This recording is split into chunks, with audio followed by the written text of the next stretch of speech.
Salut mes petits pragmas.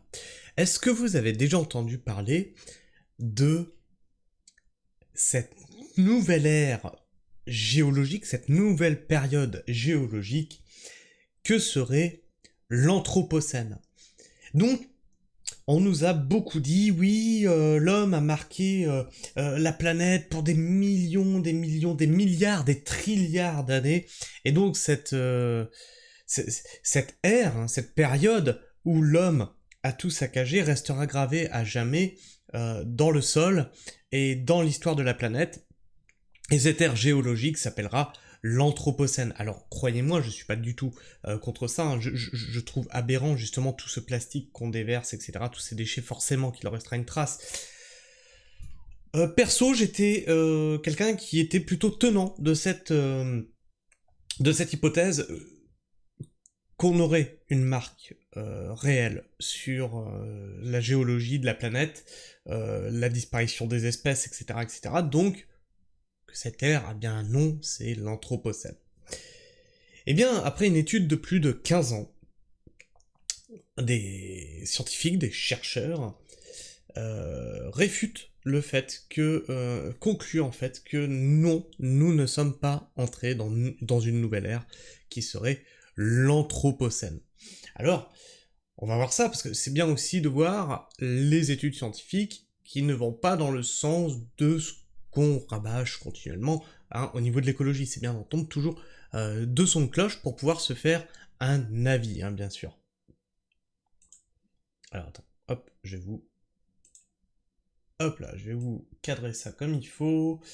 Voilà. Ah ben non. Ah ben non. Ah ben non. Attends, bouge pas.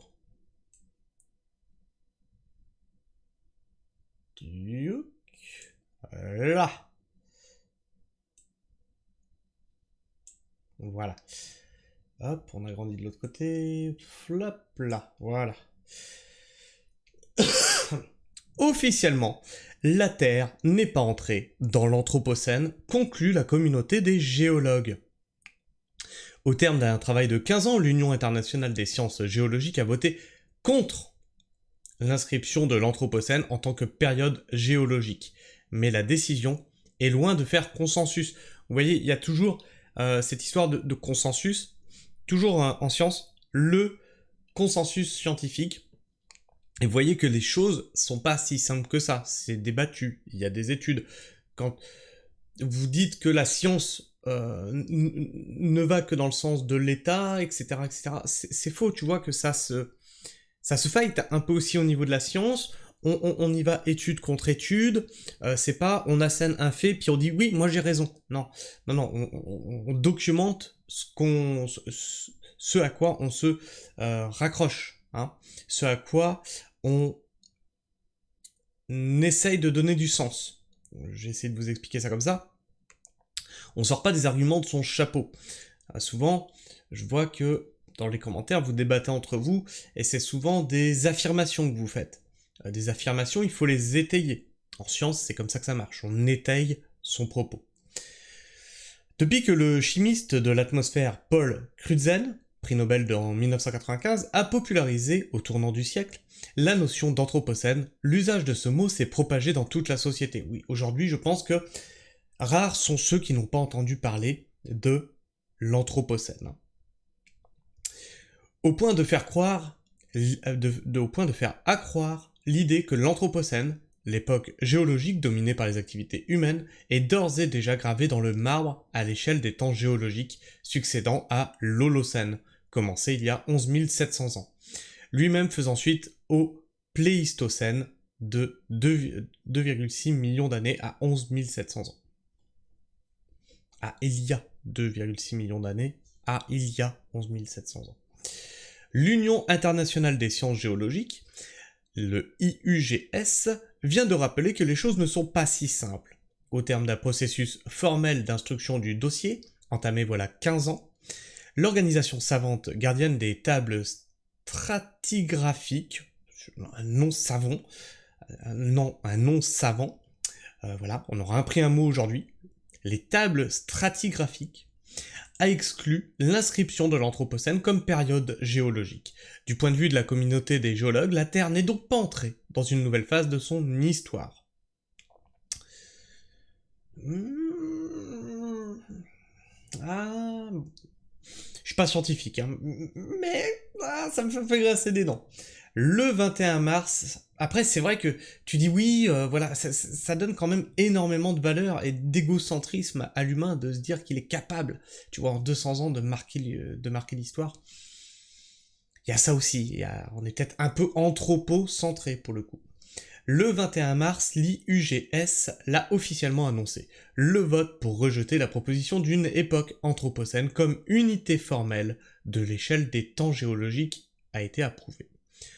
Le vote en question, dont les résultats ont été révélés le 5 mars par le New York Times, était intervenu 2 semaines plus tôt au sein de la sous-commission par la stratigraphie du quaternaire SQS. Une instance de la commission stratigraphique internationale, l'ICS, on en a des acronymes là, hein, elle-même émanant de l'IUGS, démerde-toi avec ça. À tous les étages de cet édifice institutionnel, le vote de la SQS a été massivement soutenu. Donc, on a voté le quaternaire au SQCS, dépendant de l'ICS, émanant de l'IUGS. Démerde-toi avec ça. Non mais... Ça me rappelle quand je faisais mes formations en informatique, on s'amusait à parler tout en acronyme. Et en fait, si tu étais pas issu un petit peu du domaine informatique, c'était impossible à comprendre ce qu'on était en train de dire. Voilà, mais putain, arrêtez avec les acronymes. Une réticence à tenir compte du temps court. Un soutien institutionnel qui masque de vifs regrets au sein de la communauté scientifique élargie. En 2009, l'IUGS avait établi un groupe de travail pluridisciplinaire d'une trentaine de chercheurs. Le groupe de travail sur l'Anthropocène, encore un acronyme, AWG, on va voir tout le long de l'article, chargé de porter la proposition de validation stratigraphique de l'Anthropocène.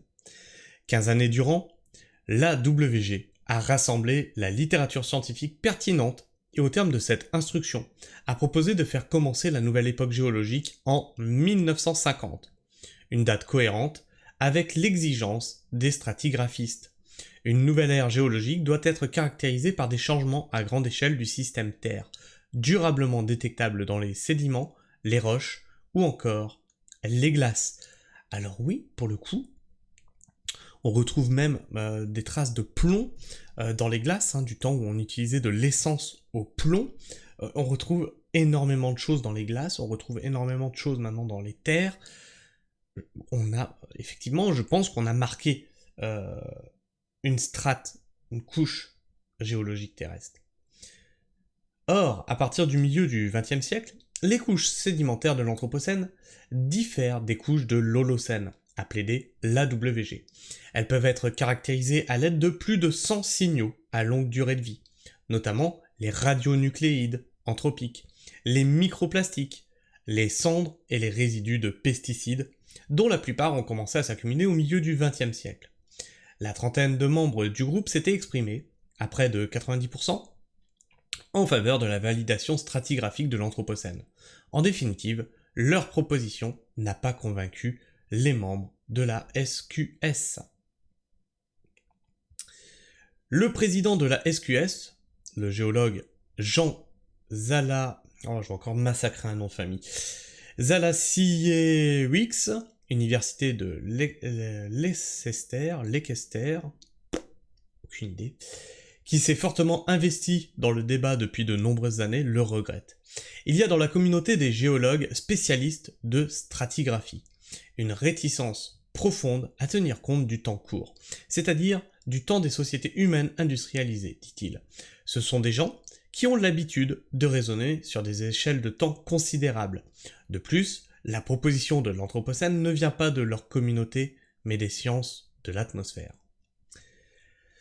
Grande amertume parmi les objections soulevées figure la difficulté à fixer une date au début de l'Anthropocène, d'autres signaux, plus anciens, pouvant être interprétés comme des marqueurs d'une influence à grande échelle des activités humaines sur le système Terre. Invention de l'agriculture et défrichage à grande échelle, colonisation des Amériques, l'extermination des Amérindiens, en provoquant l'abandon des champs cultivés et la reprise des forêts, a fait chuter le dioxyde de carbone atmosphérique. Révolution industrielle du 19e siècle, à chaque objection, il y a des réponses scientifiques solides en faveur de la date de 1950. Répond Monsieur Zalassiewicz. Début mars, après la révélation de l'issue du vote de la SQS, des voix se sont élevées, y compris au sein de la sous-commission par son président, monsieur au nom imprononçable, pour mettre en cause l'organisation du scrutin, estimant que celui-ci était entaché d'irrégularités. Ces critiques n'ont pas été retenues par les instances de l'IUGS, mais l'amertume demeure. Pour l'historienne des sciences Naomi Oreskes, Université Harvard, géologue de formation et membre de l'AWG, les arguments portés en faveur de l'Anthropocène n'ont pas fait l'objet d'un examen équitable. Ce qui me désole le plus, moi, qui me suis fait les dents dans la géologie de terrain, a-t-elle déclaré début mars. Tiens, ça a descendu tout seul. Toc toc toc, début mars. C'est qu'en rejetant la proposition relative à l'Anthropocène, la SQS laisse entendre au monde qu'elle ne veut ou ne peut pas reconnaître ce que nous voyons tous aujourd'hui. En niant l'évidence, les stratigraphistes menacent de miner la crédibilité de la science qu'ils prétendent protéger. Alors c'est un petit peu compliqué tout ça parce que, je veux dire, c'est dans le temps, il y a eu des époques, hein, on a vu, il y a eu l'Holocène, il y a eu tout ça. Je suis pas spécialiste là-dedans, mais c'est bien après qu'on a dit, tiens, là, il y a quelque chose qui a marqué la couche géologique du terrestre. C'est-à-dire qu'on a vu moins 11 700 ans, donc c'est 11 700 ans après qu'on a dit, tiens, là, il y a quelque chose à dater. Moins 2,6 millions d'années, tiens, là, il y a quelque chose à dater. Aujourd'hui, on aimerait dater quelque chose qui date d'il y a 100 ans. C'est court, effectivement, c'est très court. Est-ce qu'il faut pas attendre plusieurs centaines, peut-être voire plusieurs milliers d'années pour voir si nos descendants trouveront effectivement quelque chose dans les couches sédimentaires? Je sais pas. Je sais pas, je suis pas scientifique et je m'interroge, je me questionne, je trouve ça intéressant qu'il y ait le débat qui soit ouvert. Pour moi, on était entré dans une nouvelle ère. Je pense qu'il se passe effectivement des choses, hein. On a des extinctions de masse, on a le 7e continent, il y a plein de choses qui sont en train de se passer. Comme je vous le dis souvent, on est sur une ère charnière, on est à une époque charnière, on est à une époque formidable. Alors, est-ce que pareil, ils ne veulent pas trop s'engager parce qu'il y a aussi autre chose qui risque de marquer l'histoire, le monde et la Terre, c'est l'émergence de l'intelligence artificielle. Et donc, on aurait plusieurs ères comme ça qui vont se coller les unes aux autres à quelques centaines d'années près. Est-ce que c'est vraiment 100 années, ou 200 années, même 300 ans, est-ce que c'est vraiment marquable à l'échelle d'une planète, à l'échelle de la vie planétaire? On est un pixel d'une virgule dans un bouquin de 300 pages, j'ai envie de te dire. Je sais pas. Et dites-moi ce que vous en pensez. Est-ce que vous pensez que oui, on est dans l'Anthropocène? Est-ce que vous pensez que c'est normal qu'on refuse de faire entrer une nouvelle ère géologique si courte? Est-ce que vous pensez qu'ils imaginent déjà qu'il va y avoir d'autres trucs derrière qui va marquer plus la Terre que nous? Dites-le moi dans les commentaires, partagez-moi votre avis et vos opinions. Et puis bien sûr, comme d'habitude, hein, tu connais la musique, ici là, tu t'abonnes, tu cloches, et puis bien sûr, tu partages, tu likes, et comme ça me permettra d'être bien plus visible dans cet algorithme qui est YouTube, hein, comme je vous ai partagé dans mon onglet communauté, vous le savez maintenant. Mon onglet communauté, vous l'approuvez.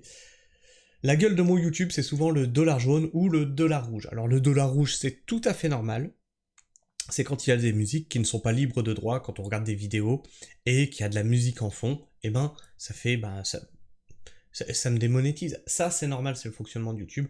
Le dollar jaune est un peu moins compréhensible parce que c'est pas très clair. À chaque fois, je fais la demande d'examen manuel et on me remet le dollar vert, mais bon, bah, les vues sont passées, donc bah, je ne touche rien là-dessus. En tout cas, il se passe effectivement quelque chose à chaque fois que je publie une vidéo, donc n'hésitez pas à partager, à liker tout ça, pour faire marcher cet algorithme qu'est YouTube. Sur ce, moi, je vous fais la bise, prenez soin du sol, et restez pragmatique. Ciao.